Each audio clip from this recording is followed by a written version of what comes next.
cuento de la historia aquí en Recreo Diario y hoy, miércoles 9 de noviembre, se produjo un proceso histórico muy importante a nivel mundial. Estamos hablando de la caída del muro de Berlín y es por eso que vamos a hacer una mini clase de historia acá con nuestro querido profe José Candia. Bienvenido, bueno, ¿cómo muchas estás? Gracias, muchas gracias, muy bien. Qué lindo lo que vamos a hablar de hoy, porque tiene que ver con un antes y un después, un proceso histórico muy importante a nivel mundial.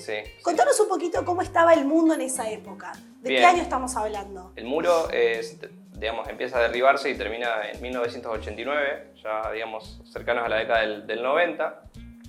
Y bueno, como vos decís, es un antes y un después porque culmina con la famosa Guerra Fría, esta guerra ideológica, ¿no?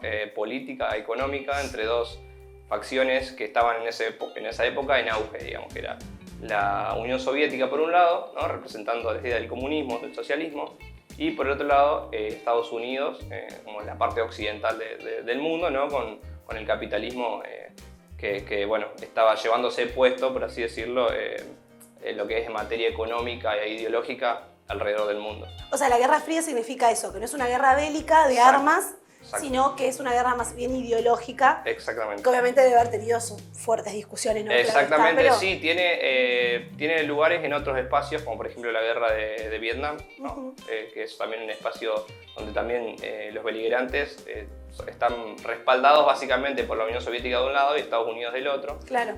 Sí, hay varios conflictos que son ajenos a los países potencias, pero que sí está ahí marcada la guerra ideológica, como vos decías. Claro. Sí. Y en el marco histórico, vamos un poquito más atrás. ¿Por qué se genera o por qué se crea el muro de Berlín? Bueno, bien, ¿Por qué eso se construye? básicamente, claro, porque para derribarse primero tiene que haberse erigido el muro, que bueno, data mucho tiempo atrás, ¿no? En 1945, luego de que las fuerzas aliadas derroten a la Alemania nazi en la Segunda Guerra Mundial, se divide Alemania en dos, ¿no? Por un lado la Alemania occidental, la República Federativa Alemana. Así se llamaba, República Federativa Alemana, que estaba, digamos, liderada, ¿no? Había sido ocupada por Inglaterra, Gran Bretaña, Estados Unidos y Francia. Bien. Las tres potencias conformaban la República Federativa Alemana. Y del otro lado, del sector oriental, la Unión Soviética forma la República Democrática Alemana. Claro. Entonces, esos dos espacios se dividen, mejor dicho, esas dos fuerzas en pugna se dividen Alemania en esa proporción, digamos. Pero hay un detalle: Berlín, que es la capital de Alemania, queda del lado soviético. Entonces, también se divide en Berlín, de la misma forma. El lado occidental, Estados Unidos, Gran Bretaña y Francia, y del lado oriental, la Unión Soviética. Y bueno, después de unos años, ¿no? Donde se permitía el traslado de las personas, la libre migración y el libre recorrido por las dos Alemanias y por las dos Berlines, llega un momento que se emigran casi 3 millones de personas de una parte soviética a la parte occidental, un momento donde la moneda de la República Democrática Alemana pierde valor con respecto a la de la República Federativa Alemana.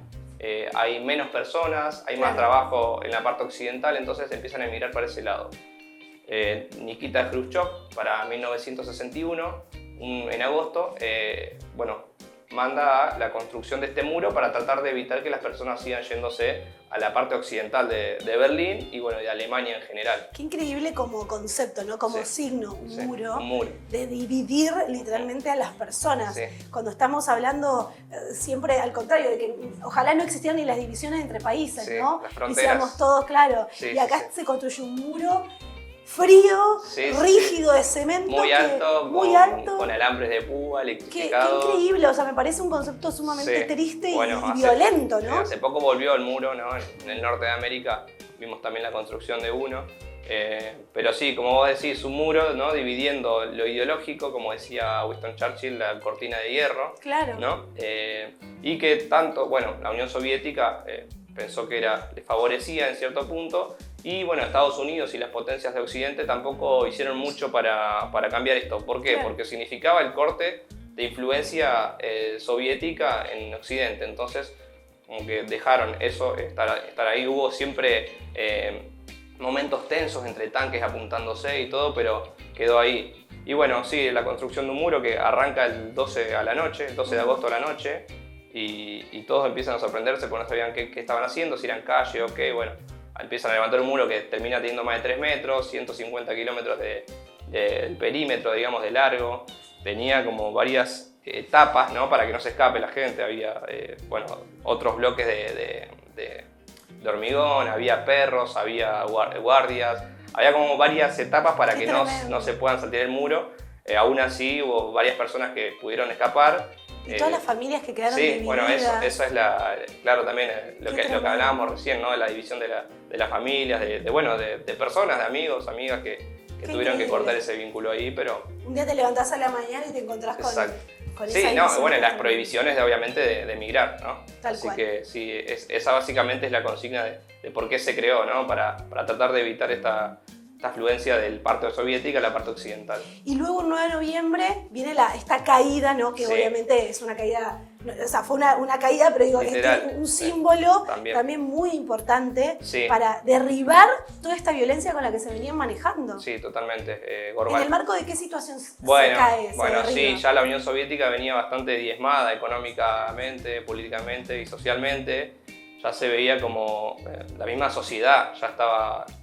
digamos, en ebullición porque había ciertas libertades que se les había cortado, el Partido Comunista como partido único, cierta corrupción que también, bueno, siempre hubo de los dos lados, pero en este momento enfocándonos en la Unión Soviética y el Partido Comunista, ¿no?